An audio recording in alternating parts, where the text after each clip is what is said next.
ଆପଣ ଜାଣିଥିବେ ମହାଭାରତ ଯେତେବେଳେ ସରିଗଲା ମହାଭାରତ ଯୁଦ୍ଧ, ମହାଭାରତ ଯୁଦ୍ଧରେ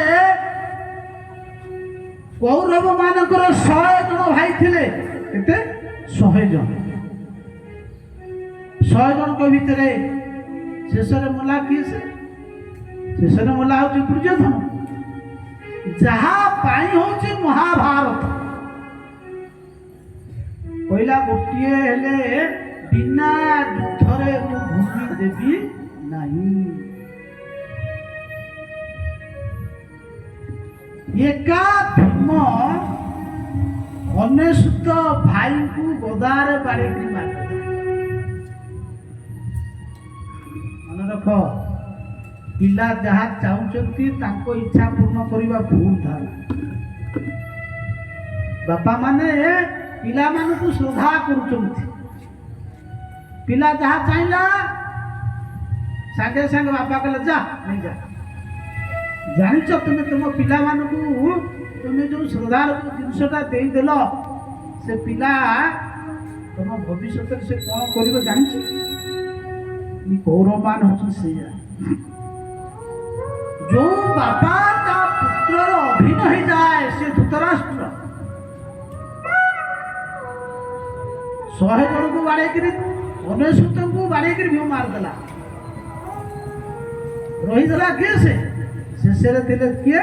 ନା ଦୁର୍ଯ୍ୟୋଧନ। ଭୀମ ପ୍ରତିଜ୍ଞା କରିଥିଲା। କଣ ପ୍ରତିଜ୍ଞା କରିଥିଲା?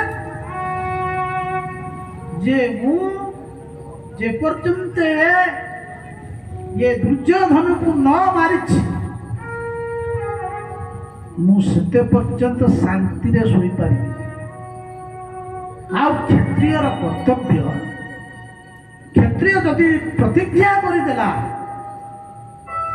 ଯଦି କ୍ଷତ୍ରିୟ ତାର ପ୍ରତିଜ୍ଞା ପୂରଣ ନ କଲା, ତାହେଲେ ନରକକୁ ଯିବା ଥୟ। ବାଡ଼େଇକିରି ମାରିଦେଲା ଦୁର୍ଯ୍ୟୋଧନକୁ, ଜଙ୍ଘା ଭାଙ୍ଗିଦେଲା, ପକେଇଦେଲା। କୋଉଠି? ନା କୁରୁକ୍ଷେତ୍ର। ଯୋଉ ଦୁର୍ଯ୍ୟୋଧନ ସେବା କରିବା ପାଇଁ 1000 ଦାସଦାସୀ ମାନେ ଠିଆ ହେଇଥାନ୍ତି, ଆଜି ସେଇ ଦୁର୍ଯ୍ୟୋଧନ ଅଛି କୁରୁକ୍ଷେତ୍ର ରଣ ମଧ୍ୟରେ ପଡିଛି। 99 ଭାଇ ମରିଗଲେ, କେହି ନାହାନ୍ତି। ଯୋଉ କଷ୍ଟ ପାପୀ ତା ପାପ କରେ, ପାପର ଶେଷରେ ଯୋଉ ଯନ୍ତ୍ରଣା ହୁଏ, ପାପୀ ସେ କଥା ଜାଣେ। ଆଜି ଦୁର୍ଯ୍ୟୋଧନ ପଡିଛି ରଣ ମଧ୍ୟରେ, ପାଣି ଟୋପାଏ ଦବା ପାଇଁ ତା ପାଖରେ କେହି ନାହାନ୍ତି। ବିକଳରେ କ୍ରନ୍ଦନ କରୁଛି, ଚିଲ୍ଲଉଛି, ଆରେ କିଏ ଅଛ? ଟୋପାଏ ପାଣି ଦେଇପାରିବ? କେହି ନାହାନ୍ତି। କିନ୍ତୁ ସେଇ ବ୍ୟକ୍ତି ଗୁରୁପୁତ୍ର ଦ୍ରୋଣାଚାର୍ଯ୍ୟଙ୍କର ପୁତ୍ର ଅଶ୍ୱତ୍ଥାମା ଯେତେବେଳେ ଜାଣିବାକୁ ପାଇଲା ଯେ ମୋର ମିତ୍ର ସଖା ଦୁର୍ଯ୍ୟୋଧନ ରଣ ମଧ୍ୟରେ ପଡିଛି, ଯାଇ କହିଛି। ଆଉ ଦୁର୍ଯ୍ୟୋଧନକୁ ଦେଖିକିରି ଏତେ ଜୋରେ ବିକଳରେ କାନ୍ଦିଲା, କହିଲା ସଖା, ଆରେ ଏ ପ୍ରକାର ମହାପୁରୁଷଙ୍କୁ ଏତେ କଷ୍ଟ। ଦୁର୍ଯ୍ୟୋଧନ କହୁଛି ସଖା, ମତେ ମୋ ଜୀବନରେ ବହୁତ କଷ୍ଟ ହଉଛି। କହିଲେ ମୋର 100 ଭାଇ ଥିଲେ, 99 ଭାଇ ଥିଲେ। 99 ଭାଇରୁ ଗୋଟିଏ ଭାଇ ବଞ୍ଚିଲେ ନାହିଁ।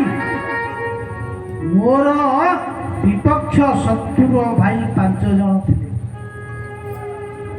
5 ଜଣରୁ ଜଣେ ହେଲେ କେହି ମରିଲା। ବଡ଼ ଦୁଃଖର କଥା, ये संसार 3टा जिनिस समस्ते चाहते। 3टा जिनिस कौन जान? समस्ते चाहते बितेई सिना, कोटाला लोके सिना।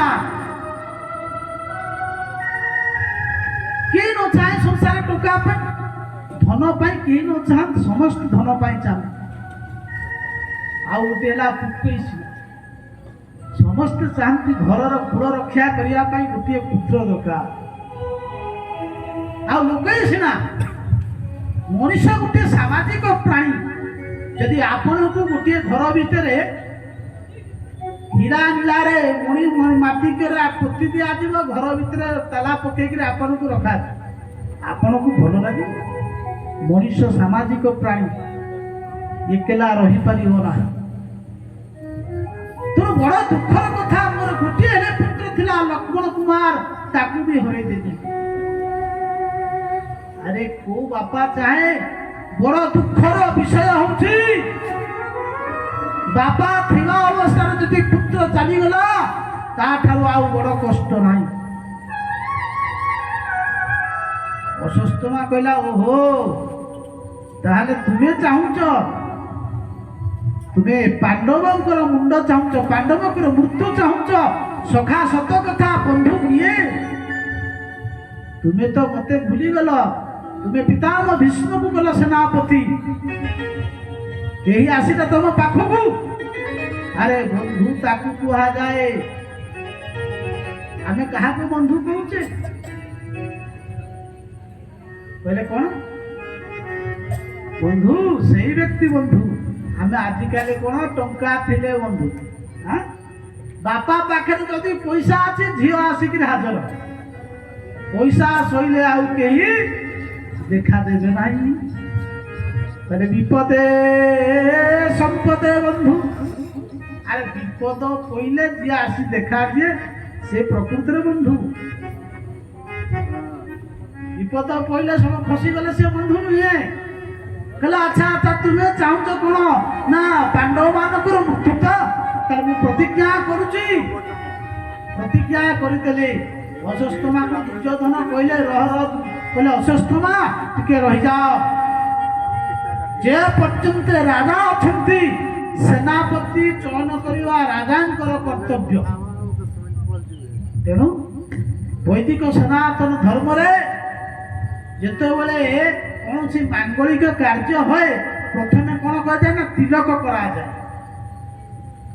ନିଜର ରକ୍ତରେ ଅଶ୍ୱତ୍ଥାମାର ମସ୍ତକରେ ତିଲକ କରିଦେଲେ, ନିଜର ଉତ୍ତରୀ ପକେଇଦେଲେ, କହିଲେ ଆଜିଠାରୁ ମୁଁ ତତେ ମୋର ସେନାପତି କରିବି।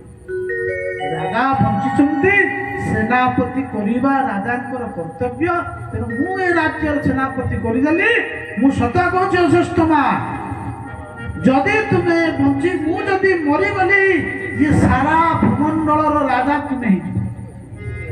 ଆଉ ଯଦି ମୁଁ ବଞ୍ଚିଗଲି, ଅଧେ ରାଜ୍ୟ ତୁମର, ଅଧେ ରାଜ୍ୟ। ଇଏ ଲୋଭ ହେଇଗଲା ଅଶ୍ୱତ୍ଥାମା। ପ୍ରତିଜ୍ଞା କଲେ। ଅଶ୍ୱତ୍ଥାମା ଚାଲିଲେ କୋଉଠି? ପାଣ୍ଡବମାନଙ୍କର ଶିବିରକୁ ଚାଲିଲେ। ପାଣ୍ଡବମାନ ହଉଛନ୍ତି ସଶକ୍ତ ଅଛନ୍ତି। ଭଗବାନ ବିଚାର କଲେ। ନଟନାଗର ଶ୍ୟାମ ସୁନ୍ଦର ଜାଣିବାକୁ ପାଇଲେ କିଛି ହବାକୁ ଯାଉଛି। ପାଣ୍ଡବମାନଙ୍କୁ ନେଇକରି ଚାଲିଗଲେ। ଏପଟେ ଅଶ୍ୱତ୍ଥାମା ବିଚାର କଲେ କଣ କରିବି? ନା ଶୋଇଥିବା ଅବସ୍ଥାରେ କାହାକୁ?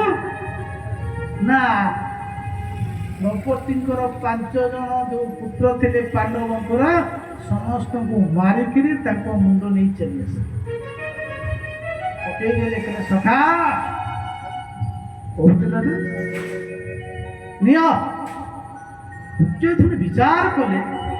କହିଲେ ଆରେ ଆରେ ଆରେ ଯାହାକୁ ମାରିବା ପାଇଁ ମୁଁ କେତେ ଷଡ଼ଯନ୍ତ୍ର କଲି, କିନ୍ତୁ ମାରିପାରିଲି ନାହିଁ। ଇଏ ଅଶ୍ୱତ୍ଥାମା, ଇଏ ମାରିଦେଲା କି? ଯେତେବେଳେ ଅଶ୍ୱତ୍ଥାମା ଖଣ୍ଡିକି ମୁଣ୍ଡ ଗୁଡ଼ି ପକେଇଦେଲା, ଦୁର୍ଯ୍ୟୋଧନ ଯେତେବେଳେ ହାତଟି ପକେଇଦିଏ ଭୀମର ମସ୍ତକରେ, ଅର୍ଥାତ୍ ଭୀମର ପୁତ୍ର ବଡ଼ ମୁଣ୍ଡ, ହାତ ପକଉ ଦଉ ମାତ୍ରେ ଫାଟିଗଲା। କହିଲା ଆରେ ଅଶ୍ୱତ୍ଥାମା, ତୁ କଣ କଲୁ ରେ କୁଳାଙ୍ଗାର? ସବୁ ସାରିଦେଲୁ। ଆରେ ଇଏ ପାଣ୍ଡବ ନୁହନ୍ତି, ଇଏ ହଉଛନ୍ତି ପାଣ୍ଡବଙ୍କର ପୁତ୍ର। ଆରେ ଆରେ ଇଏ ନିରୀହ ବାଳକ ମାନଙ୍କୁ ତୁ ମାରିଦେଲୁ। ଆରେ ଏମାନେ ମୋର କଣ କରିଥିଲେ?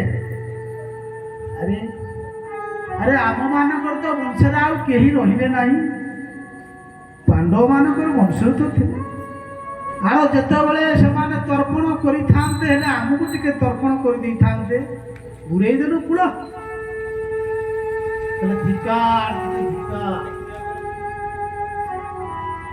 ସେଇଦିନ ରାତିରେ ଦୁର୍ଯ୍ୟୋଧନ ମୁଣ୍ଡ ପିଟି ପିଟି ପିଟି ପିଟି ଦେହାନ୍ତ ହେଲା। ରାତି ପାହିଗଲା। ଅଶ୍ୱତ୍ଥାମା ଜାଣିଲା ଯଦି ପାଣ୍ଡବମାନେ ଜୀବିତ ଅଛନ୍ତି ତାହେଲେ ମୁଁ ଆଉ ବଞ୍ଚିବି। ପାଣ୍ଡବମାନେ ଜୀବିତ ଅଛନ୍ତି, ମୁଁ ଆଉ ବଞ୍ଚିବି। ଯେତେବେଳେ ପାଣ୍ଡବମାନେ ଶିବିରକୁ ଫେରି ଆସିଲେ,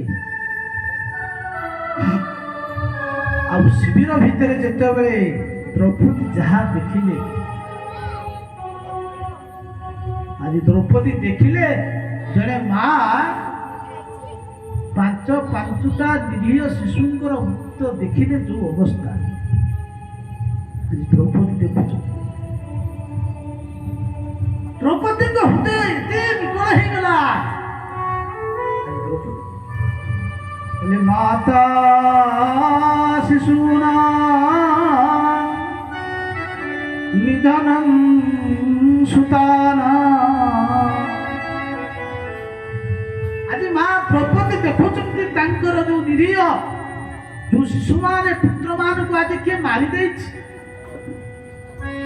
ଆଜି ହୃଦୟ ତାଙ୍କର ଏତେ ବିକଳ ହେଇଯାଉଛନ୍ତି, ବିକଳରେ କ୍ରନ୍ଦନ କରୁଛନ୍ତି। ଏ ଦୈନିକ କଣ ହେଲା? ଆରେ କିଏ ଏଇ କର୍ମ କଲା? ଆତତାୟୀ ଅର୍ଜୁନ ଜାଣିବାକୁ ପାଇଲେ, କହିଲେ ଦେବୀ ଇଏ କାମ ଅଶ୍ୱତ୍ଥାମା ଛଡା ଆଉ କେହି କରିନାହାନ୍ତି। ମୁଁ ପ୍ରତିଜ୍ଞା କରି କହୁଛି,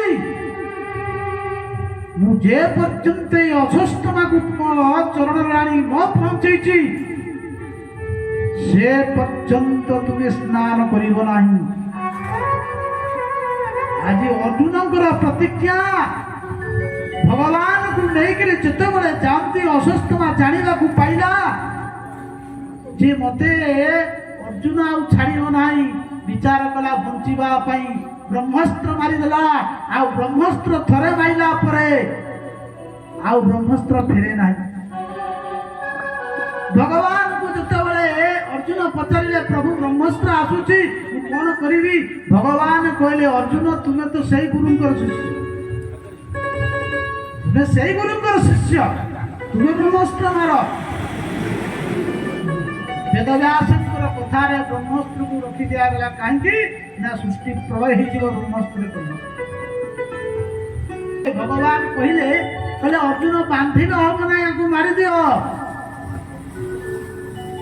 ଭଗବାନ କହୁଛନ୍ତି ଧର୍ମଜ୍ଞ ଭଗବାନ ଶ୍ରୀକୃଷ୍ଣ କହିଲେ ଅର୍ଜୁନ ବାନ୍ଧିଛ କାହିଁକି? ତମେ ମାରିଦିଅ। କାହିଁକି ମାରିଦିଅ? ନାଇଁ ଇଏ ଆତତାୟୀ। ଶାସ୍ତ୍ର କହୁଛନ୍ତି ମତ୍ତଂ ପ୍ରମତ୍ତଂ, କହିଲେ ମତ୍ତ ପ୍ରମତ୍ତଂ ଶୁଦ୍ଧଂ ବାଳଂ ସ୍ତ୍ରିୟଂ ଜଡଂ ପ୍ରପନ୍ନ ରିପୁ ନହନ୍ତି ଧର୍ମବେତଃ।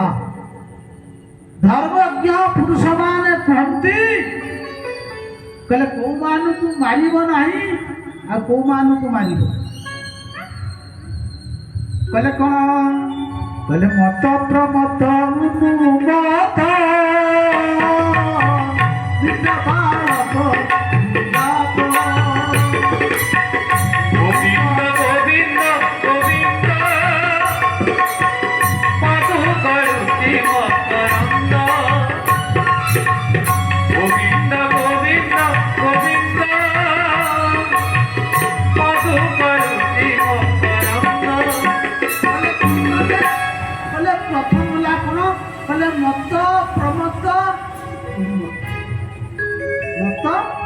ଯୋଉମାନେ ମତବାଲା ଜାଣିଛୁ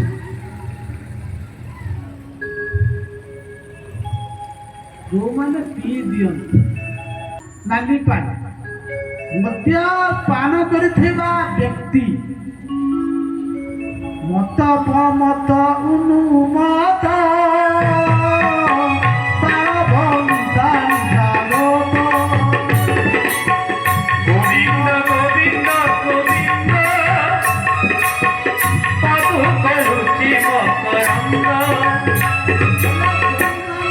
ମଦ୍ୟପାନ କରନ୍ତି ସେମାନଙ୍କୁ କେବେ ହେଲେ ମାରିବ ନାହିଁ।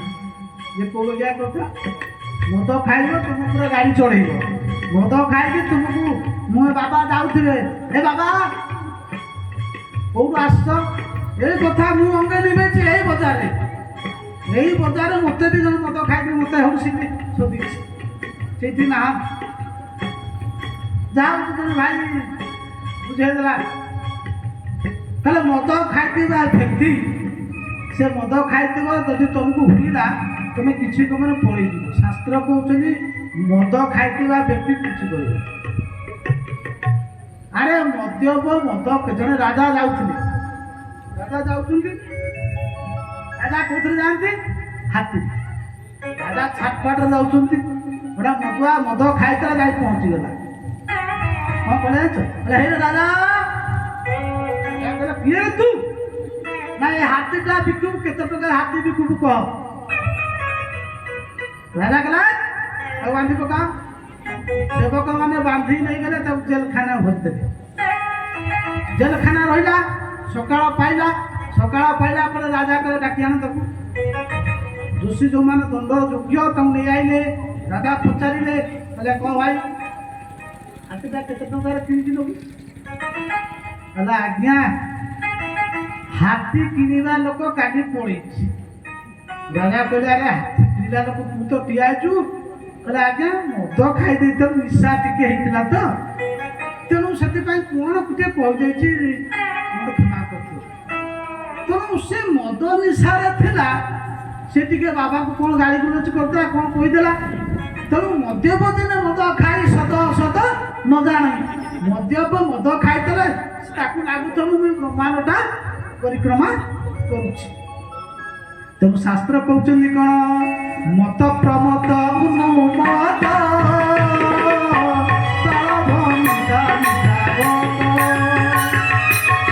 গোবিন্দ গোবিন্দ গোবিন্দ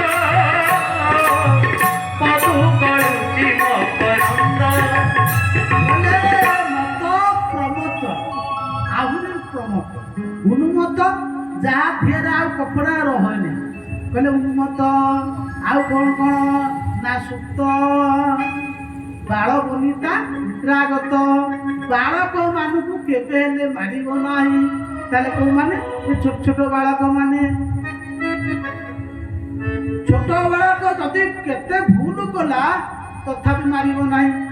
ମୁଁ ବାଟରେ ଆଜି ଆସୁଥିଲି, ଆଠଗଡ଼ ମେଡିକାଲ ପୂର୍ବରୁ ଜଷ୍ଟ ଏମିତି ବାହାରିକି ଯାଉଛି, ଛୋଟ ଛୋଟ ଦିଟା ଛୋଟ ଛୁଆ ମୋ ଗାଡ଼ି ଆଗକୁ ପଳେଇ ଆସିଲେ, ମାରିଦେଲି ବ୍ରେକ୍, କହିଲେ ଏଠି ଖଣ୍ଡିଆ ହେଇଗଲା। ବାଡ଼େଇବି ପିଲା, ତାଙ୍କର କିଛି ବାଡ଼େଇ ହେଇନାହାନ୍ତି ନା, ମୁଁ ତାଙ୍କୁ ବି ବାଡ଼େଇ ନାହିଁ। ପଶି ଆସିଲେ, ମୁଁ ବ୍ରେକ୍ ମାରିଦେଲି, ମୁଁ କହିଲି ମୋର ଖଣ୍ଡିଆ ହେଇଗଲା। ଛୋଟ ପିଲା, ତାଙ୍କ ମା ଆସିଲେ, ଅନ୍ତରରୁ ବାହାରିଲା ମାତ୍ର ଯୋଉ ଜାଗା ସଫ୍ଟ ସେଣ୍ଟର ଜାଗା, ରାସ୍ତା ଗୁଡ଼ା ଭଲ ଥିଲା, ବ୍ରେକ୍ ମାରିଦେଲି, ଖସିଗଲା। ତାଙ୍କ ମା ଆସି ଛୁଆମାନଙ୍କୁ କହିଲେ ବାବା କିଛି ନାଇଁ ନାଇଁ ଛୁଆଙ୍କୁ ତମେ ମାରନି। ବାଳକ ହଉଛନ୍ତି ଗୁରୁ। 24 ଅବତାରରେ ଅବଧୂତଙ୍କ ସମ୍ବାଦରେ ଦତ୍ତାତ୍ରେୟଙ୍କ ପ୍ରସଙ୍ଗରେ ଶୁଣିବେ, ବାଳକକୁ 24 ଗୁରୁ କରିଛନ୍ତି ଭଗବାନ ଦତ୍ତାତ୍ରେୟ। ବାଳକ ପାଖରେ କୌଣସି ଦୋଷ ନାହିଁ। ଆପଣ ଯେତେ ଶତ୍ରୁ ହେଇଥାନ୍ତୁ ନା କାହିଁ, ପଡ଼ୋଶୀ ପିଲା ଆପଣଙ୍କ ଘରୁ ଖାଇଦେବ, ତାକୁ ଯେତେ କୁହନ୍ତୁ ଯେ ନାଇଁ ତାଙ୍କ ଘରକୁ ଯିବୁନୁ, ବିଷ ଦେବେ, ପିଲା ବୁଝିବ ନାହିଁ। ପିଲା ହଉଛନ୍ତି ସତ୍ୟ କହିବେ, ପିଲା ସତ୍ୟ କହିବେ। ଆଉ କୋଉମାନେ ବନିତା ସ୍ତ୍ରୀ, ନାରୀକି ହାତ ଉଠେଇବ ନାହିଁ। ଆପଣ ମାନେ କିଏ ନାରୀକି ହାତ ଉଠଉଛନ୍ତି? ଆରେ ଯତ୍ର ନାରୀ ଯାହା ପର୍ଯ୍ୟନ୍ତେ, ଯୋଉ ଜାଗାରେ ନାରୀକୁ ସମ୍ମାନ ନାହିଁ, ଶାସ୍ତ୍ର ଆମ ଧର୍ମଶାସ୍ତ୍ର ନାରୀକୁ ବହୁ ଜାଗାରେ ଉଠେଇଛନ୍ତି। ନାରୀ ହଉଛି ସର୍ବଶ୍ରେଷ୍ଠା, ସେ ସୃଷ୍ଟି କରିବ ନାରୀ, ଆଉ ସୃଷ୍ଟିର ବିନାଶ ହଉଛନ୍ତି ନାରୀ। ସେଥିପାଇଁ କହୁଛନ୍ତି କଣ, ବାଳ ବନିତା ନିଦ୍ରାଗତ, ବାଳ ବନିତା ନିଦ୍ରାଗତ। গোবিন্দ গোবিন্দ গোবিন্দ মধু করুচি মকরন্দ। ମାନେ ଭୂମିକା ଆଉ ନିଦ୍ରାଗତ, ଶୋଇଥିବା ବ୍ୟକ୍ତିକି ମାରିବ ନାହିଁ। ଶରଣାଗତ ରଥ ତୀର, ବିଧେ ସଞ୍ଚିତ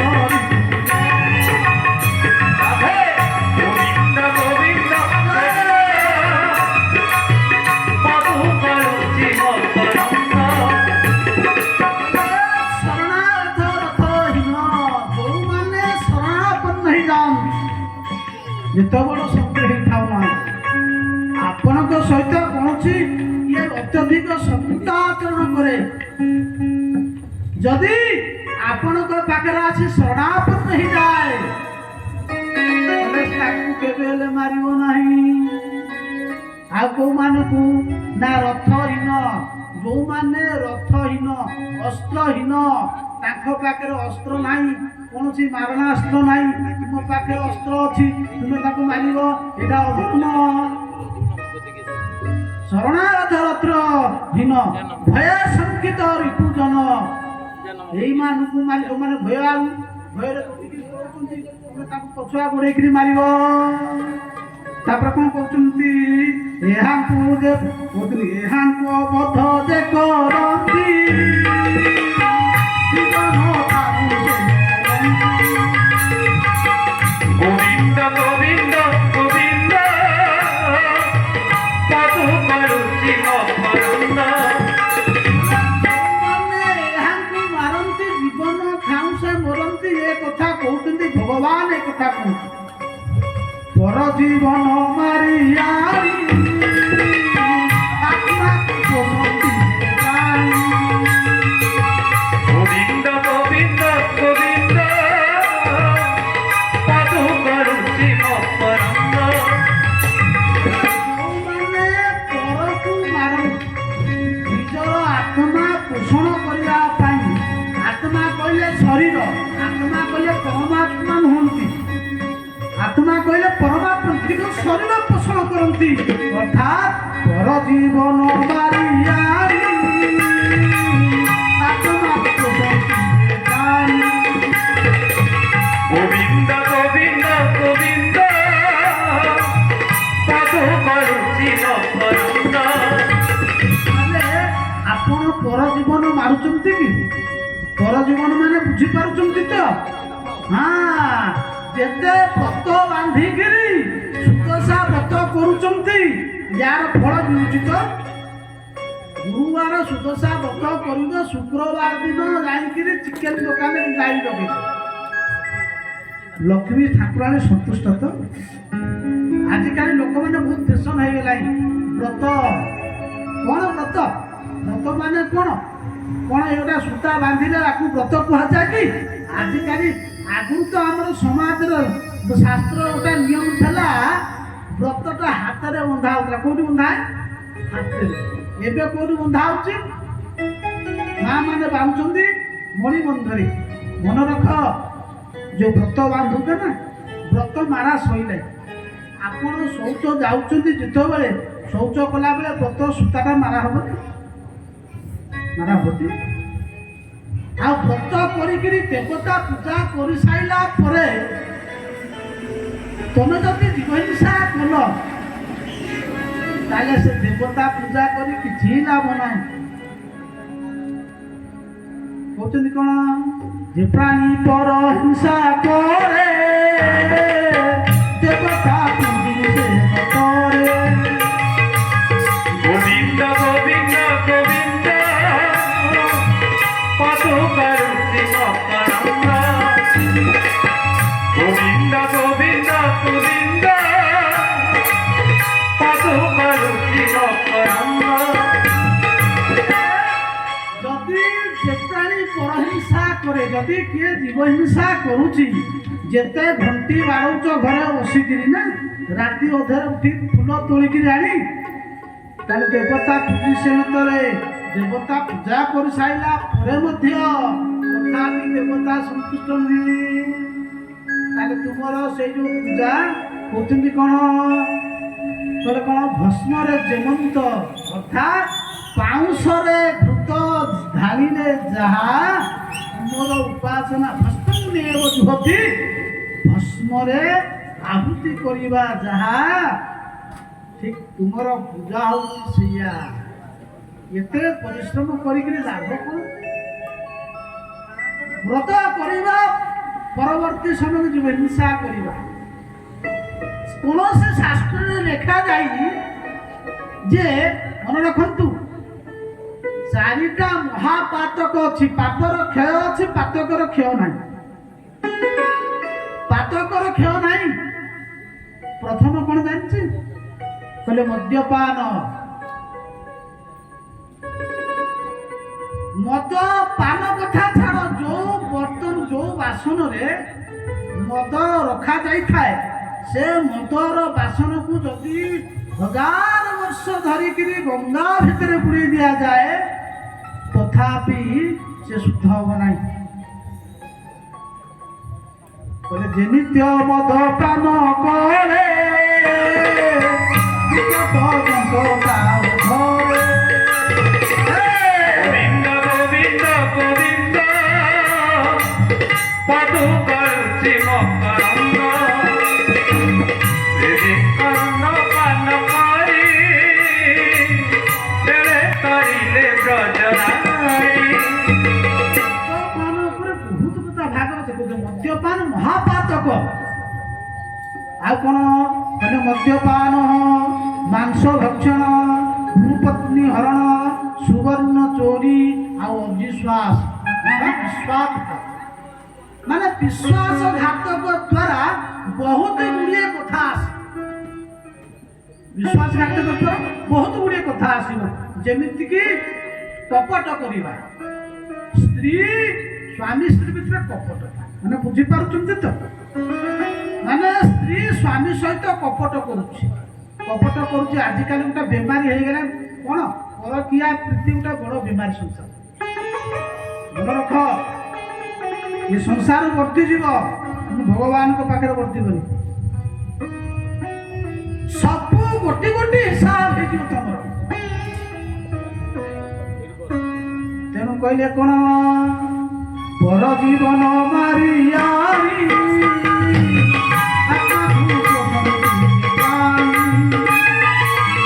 গোবিন্দ গোবিন্দ গোবিন্দ মধু করছি মকরন্দ। ଯଦି ତୁମେ ପରକୁ ମାରିଛ, ତାକୁ ଆତ୍ମାକୁ ପଶୁତ ତା ମାଂସ ଭକ୍ଷଣ କରି, କହିଲେ ତାଙ୍କୁ ମାରିଦେବେ ପୁଣ୍ୟ। ତାଙ୍କୁ ମାରନ୍ତି ବହୁ ପୁଣ୍ୟ। ବେଦେ କହନ୍ତି ବିପ୍ରଜନ। ବେଦ କିଏ? ସେ ବେଦ ସାକ୍ଷାତ ନାରାୟଣ। ଆଉ ସେଇ ବେଦକୁ କହୁଛନ୍ତି କୋଉମାନେ? ନା ସାକ୍ଷାତ ନାରାୟଣଙ୍କ ବାଣୀ କହୁଛନ୍ତି। ସନ୍ଥମାନେ କୁହନ୍ତି ବେଦ, ବ୍ରାହ୍ମଣମାନେ ବେଦ କହନ୍ତି। କହିଲେ ଯଦି ତାଙ୍କୁ ମାରି ଦିଆଯାଏ କହିଲେ ତଥାପି ଦୋଷାବହ ଲାଗିବ ନାହିଁ।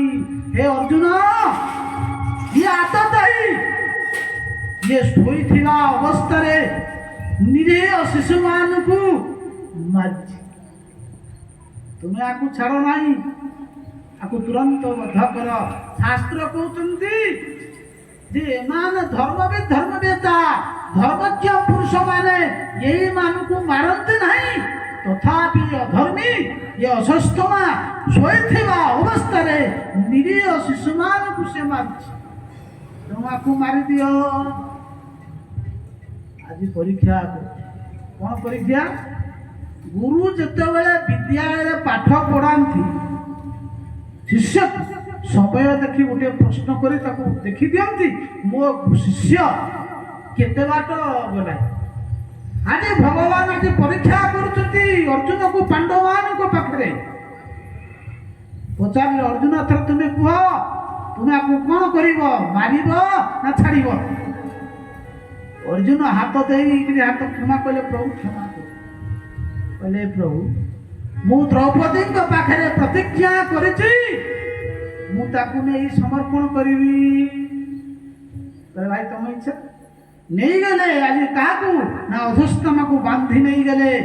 ଯେ ପାପ କର୍ମ କରେ ଯେତେବେଳେ ଧରା ପଡ଼େ ତାର ମୁହଁଟା କେମିତି ହେଇଯାଏ?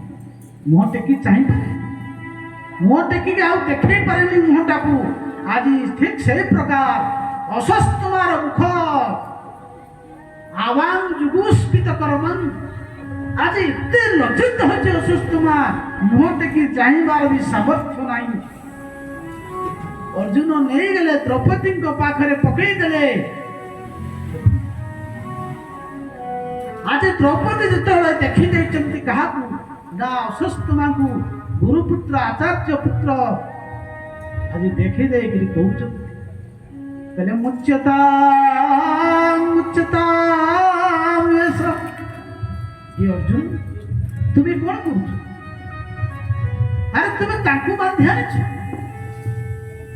ଆରେ ଭୁଲିଗଲ ଆରେ ତୁମେ ଭୁଲିଗଲ ତୁମେ ଗୁରୁଙ୍କର ଉପକାର ଆରେ ଯୋଉ ଗୁରୁଙ୍କ ଠାରୁ ଆଜି ତମେ ସରାସ ଧର୍ମବେଦ ବିସର୍ଜିତ ଆରେ ସମସ୍ତ ଅସ୍ତ୍ର ଶସ୍ତ୍ରକୁ ତୁମେ ପାଇଛ ଆରେ ଯାହାଙ୍କ କୃପାରୁ ଗୁରୁଙ୍କର କୃପାରୁ ଆରେ ସାକ୍ଷାତ ପଶୁପତି ଭଗବାନ ଶଙ୍କରଙ୍କୁ ତୁମେ ପରାସ୍ତ କରିଥିଲ ନା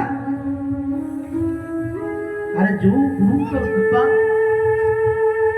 ଆଜି ସାକ୍ଷାତ ତୁମେ ଗାଣ୍ଡି ବଧାରି ଅର୍ଜୁନ ନାମରେ ପରିଚିତ ହେଇଛ ତୁମେ ସେଇ ଅର୍ଜୁନ ନା ଭୁଲିଗଲ ଗୁରୁଙ୍କର ଆରେ ଯାହାଙ୍କ ଠାରୁ ଏତେ ବିଦ୍ୟା ପାଇଲ ତୁମେ ତାଙ୍କରି ପୁତ୍ରକୁ ବାନ୍ଧି ଦିଅଛ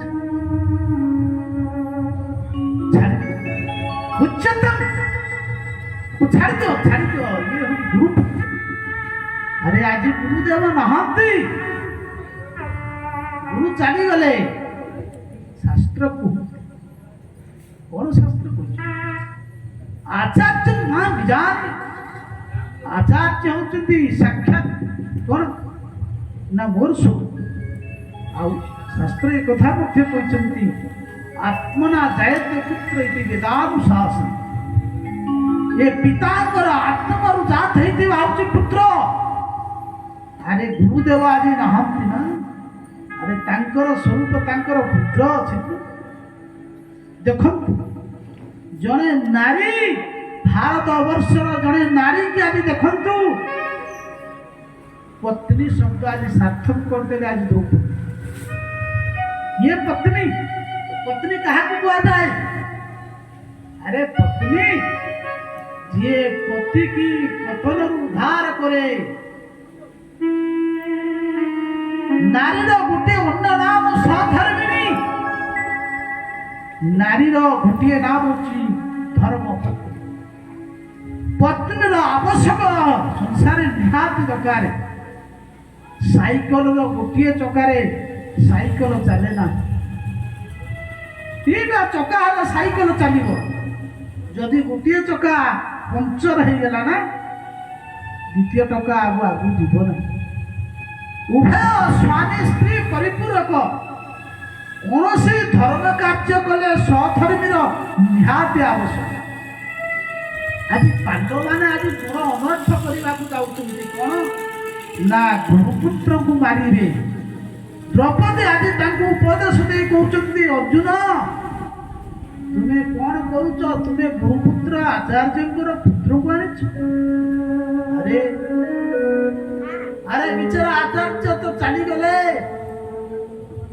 ଆଚାର୍ଯ୍ୟଙ୍କର ପୁତ୍ର ଅଛି ତାଙ୍କୁ ତମେ ମାରିଦେବ ବିଚାରା ଗୌତମୀ ପତିଦେବତା ଆଚାର୍ଯ୍ୟଙ୍କର ସ୍ତ୍ରୀ ଇଏ ଗୌତମୀ ମାରୋ ଗୌତମୀ ପତିଦେବତା ଗୌତମୀ ମା ରୁଟି ମା ଗୌତମୀ କଣ ଚନ୍ଦନ କରିବେନି ରୋଦନ କରିବେ ନାହିଁ তুমি কଣ ଚାହୁଁଛ ଆରେ ଜଣେ ମା ଯଦି ସନ୍ତାନ ହରେଇ ଦିଏ ମାର ଯୋଉ କଷ୍ଟ ମୁଁ ଜାଣିନି ଦ୍ରୌପଦୀ କହୁଛନ୍ତି ମୋ ପିଲାମାନଙ୍କୁ ମୁଁ ହରେଇକିରି ମୁଁ ଆଜି ଯୋଉ କଷ୍ଟ ଅନୁଭବ କରୁଛି ସେ କଷ୍ଟ କଣ ଗୌତମୀ ଆଚାର୍ଯ୍ୟଙ୍କର ଗୁରୁମାଙ୍କୁ କଣ ସେ କଷ୍ଟ ହବନି ତୁମେ ତାଙ୍କର ପୁତ୍ରକୁ ମାରିଦେବ ତାଙ୍କ ମାକୁ କଣ କଷ୍ଟ ହବ ନାହିଁ ତୁମେ କଣ ଚାହୁଁଛ ଆରେ ଜଣେ ବ୍ରାହ୍ମଣ ଯଦି ତା ଆଖିରୁ ଲୁହ ଟୋପାଏ ପକାଏ ତାହେଲେ ବ୍ରାହ୍ମଣର କୃପରେ ବ୍ରାହ୍ମଣ କାଲି ସେଇ ବ୍ୟକ୍ତିକି ବିନାଶ କରେ ନାହିଁ ବ୍ରାହ୍ମଣର ଯୋଉ ଅଶ୍ରୁପାତ ହୁଏ ଆଉ ସେଇ ଅଶ୍ରୁପାତ ଯେତେବେଳେ ଭୂମିରେ ପତିତ ହେଇଯାଏ ଆଉ ଭୂମିରେ ଥିବା ଯେତେ ରେଣୁ ଯେତେ ବାଲି କଣିକା ଭିଜି ଯାଏ ସେଠି ବର୍ଷ ପର୍ଯ୍ୟନ୍ତ ତାକୁ ନରକ ଯିବାକୁ ପଡେ ତୁମେ କଣ ଚାହୁଁଛ ଯେ ସମ୍ପୂର୍ଣ୍ଣ କୁରୁବଂଶକୁ ତୁମେ ବ୍ରାହ୍ମଣଙ୍କର କୂପରେ ବିନାଶ କରିବ ଯାହା ହବାର ତ ହେଇଗଲା ମୁଁ ଜାଣିଲି ଆଉ ଆକୁ ମାରିଦେଲେ କଣ ମୋର ପିଲାମାନେ ଫେରି ଆସିଲେ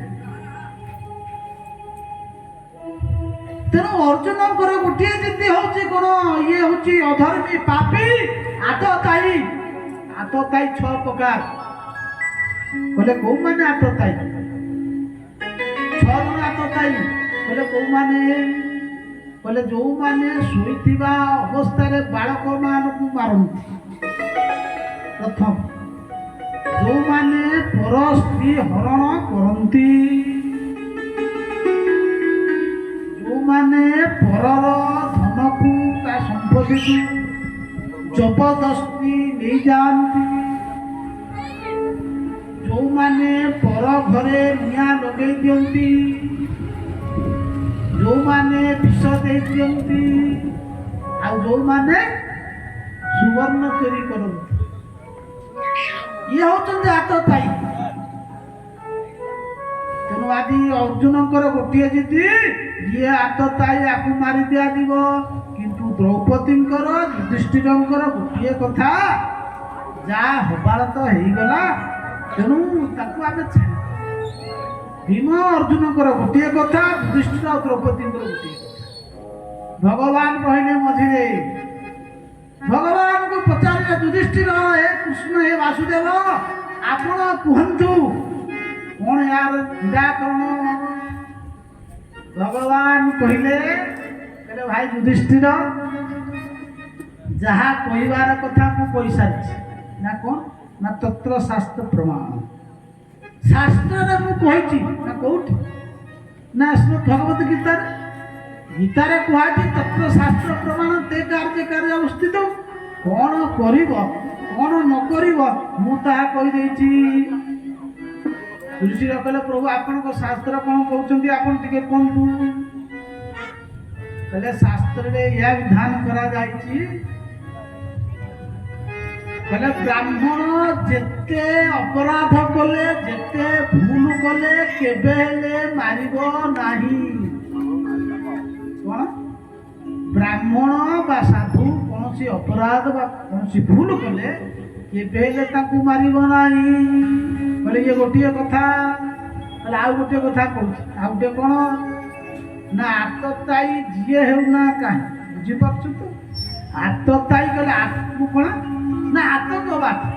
ଯୋଉମାନେ ଆତଙ୍କବାଦୀ ମାନେ ସେ ଯିଏ ହେଉନା କାହିଁ, ବ୍ରାହ୍ମଣ ହୁଅନ୍ତୁ, କ୍ଷତ୍ରିୟ ହୁଅନ୍ତୁ, କି ସନ୍ନ୍ୟାସ ହୁଅନ୍ତୁ, କି କୌଣସି ବର୍ଣ୍ଣାଶ୍ରମରେ ହେଇଥାଉ ନା କାହିଁକି, ତାଙ୍କୁ ତୁରନ୍ତ ମାରିଦିଅ। ତାହେଲେ କଥାଟା ଯୋଉ ଥିଲା ସେଇଆ ହେଇଗଲା। ଭଗବାନଙ୍କର କଥା ସବୁବେଳେ ବଙ୍କା। ତାଙ୍କର ନାଁ ହଉଛି କ'ଣ? ବାଙ୍କ ବିହାରୀ। ତାଙ୍କ କଥା ବି ବଙ୍କା। ଏପଟେ କହୁଛନ୍ତି ବ୍ରାହ୍ମଣକୁ କେବେ ହେଲେ ମାରିବ ନାହିଁ। କହିଲେ ବ୍ରହ୍ମବନ୍ଧୁର ହନ୍ତବ୍ୟ ଆତତାୟୀ ବଦାରଣ ମୟୈବ ଭୟ ମାମାତ ପରିପାହ୍ୟାନୁଶାସନ। କହିଲେ ଆତତାୟୀ ଯିଏ ହେଇନା ଖାଇ, ସେ ବ୍ରାହ୍ମଣ ହଉ କି ସନ୍ନ୍ୟାସୀ ହଉ, ତାକୁ ମାରିବା ନିଶ୍ଚିନ୍ତ। କିନ୍ତୁ ଗୋଟିଏ କଥା ମନେ ରଖ, କିନ୍ତୁ ବ୍ରାହ୍ମଣକୁ ତୁମେ ମାରିବ ନାହିଁ। ଭଗବାନ ଏ କଥା କହୁଛନ୍ତି।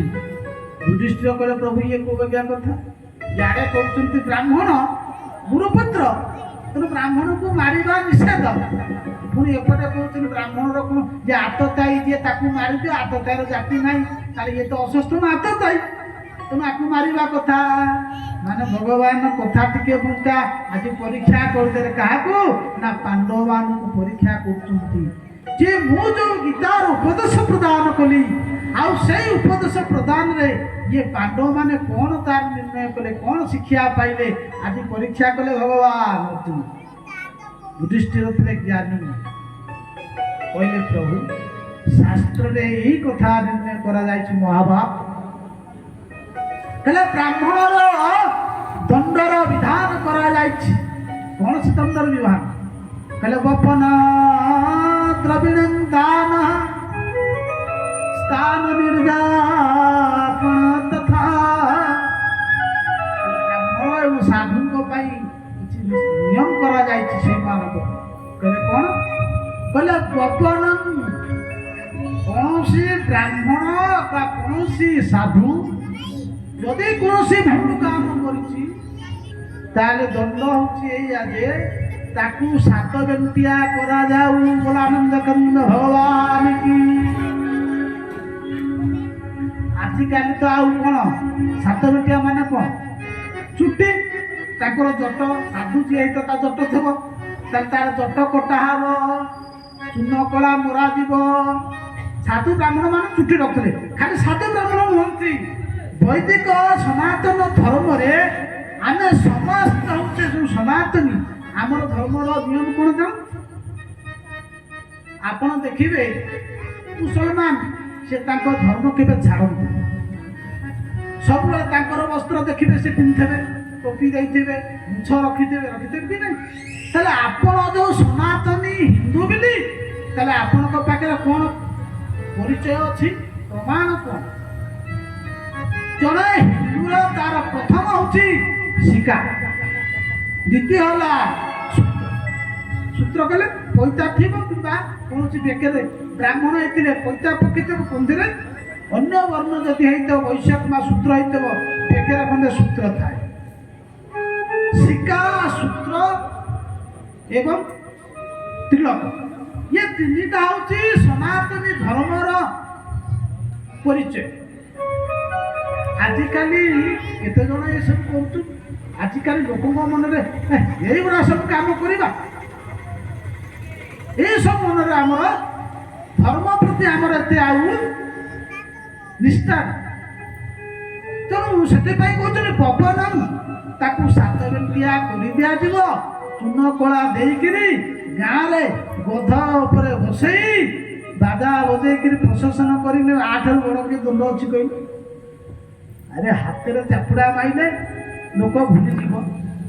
ଏ ଆଜ୍ଞା ଯଦି ଦଣ୍ଡ ଦିଆଯାଏ କୌଣସି ବ୍ୟକ୍ତି କି, ସେ ବ୍ୟକ୍ତି ତା ମଲା ପର୍ଯ୍ୟନ୍ତ ସେ ଭୁଲି ପାରିବ ନାହିଁ।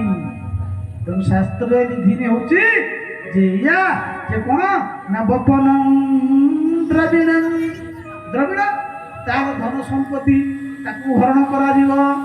ତାକୁ ଏ ଗାଁରୁ ବା ଏ ଏରିଆରୁ ଧକ୍କା ମାରିକିରି ବିଦା କରି ଦିଆଯିବ। ଆଠାରୁ ଆଉ ବଡ଼ ସୁନ୍ଦର ବିଧାନ କଣ ଅଛି? ଏସଇ ବ୍ରହ୍ମବନ୍ଧୁ ନାନ୍ୟସ୍ତି ଦହିକା। କୌଣସି ଶାସ୍ତ୍ରରେ ବ୍ରାହ୍ମଣକୁ ହାତରେ ବା କୌଣସି ଶସ୍ତ୍ର ଅସ୍ତ୍ରରେ ମାରିବା ନିଷେଧ କରାଯାଇଛି। ଭଗବାନ ଏ କଥା କହୁଛନ୍ତି। ଏଠି କହୁଛନ୍ତି ଯଦି ବ୍ରାହ୍ମଣ ପାଖରେ ସାଧୁଙ୍କ ପାଖରେ ଅପରାଧ ହେଇଯାଏ, ଭଗବାନ କୁହନ୍ତି ତୁରନ୍ତ ତୁମେ ତାକୁ କ୍ଷମା ମାଗି ଦେଇଯାଅ। ତାଙ୍କ ପିଲାମାନଙ୍କୁ ଏ କଥା କହିଲେ ଧ୍ରୁବୋପାଖ୍ୟାନରେ। ବ୍ରାହ୍ମଣ କଲେ ଅପରାଧ କେବେ ଭଣ୍ଡିବ ତାଙ୍କ ପାଦ। ଗୋବିନ୍ଦ ଗୋବିନ୍ଦ ଗୋବିନ୍ଦ ମଧୁ କରୁଛି ମକରନ୍ଦ। ମକରନ୍ଦ ପାନ କରି ଆନନ୍ଦେ ବୋଲ ହରି ହରି। ଗୋବିନ୍ଦ ଗୋବିନ୍ଦ ଗୋବିନ୍ଦ ମଧୁ କରୁଛି ମକରନ୍ଦ। ଏ ମା ମାନେ ହୁଳହୁଳି କାହିଁ ଦଉନି? ପାଟିରେ କଣ ଖୁସି ପୁରେଇ ଦିଆଯାଇଛ କି? ବୋଲ ଆନନ୍ଦ କାନନ୍ଦ ଭଗବାନ କି।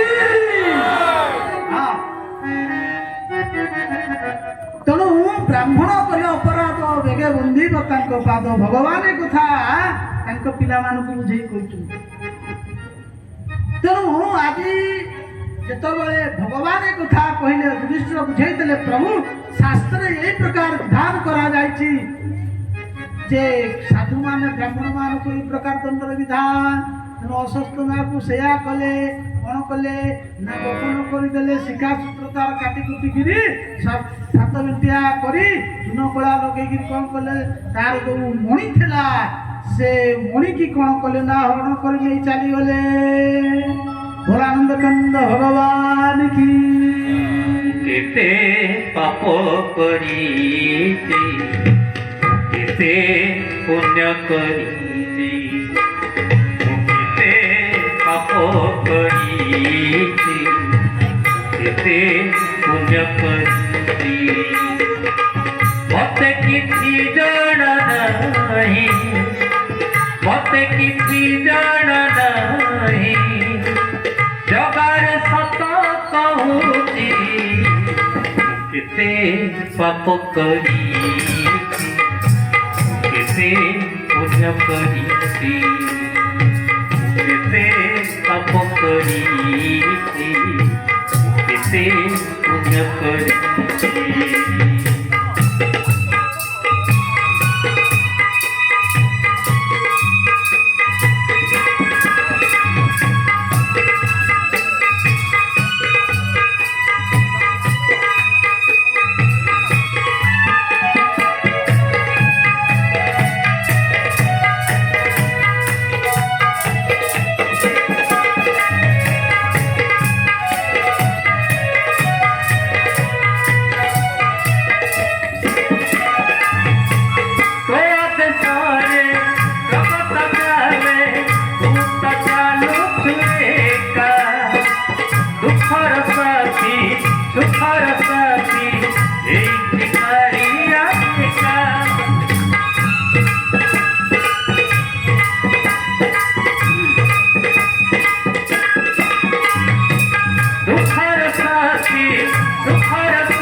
मते किसी जाना नहीं जगार सत कहूची केते पाप करी केते पुण्य करी केते पाप करी केते पुण्य करी मते किसी जाना नहीं मते किसी जाना नहीं जगारे सत कहूची केते पाप करी केते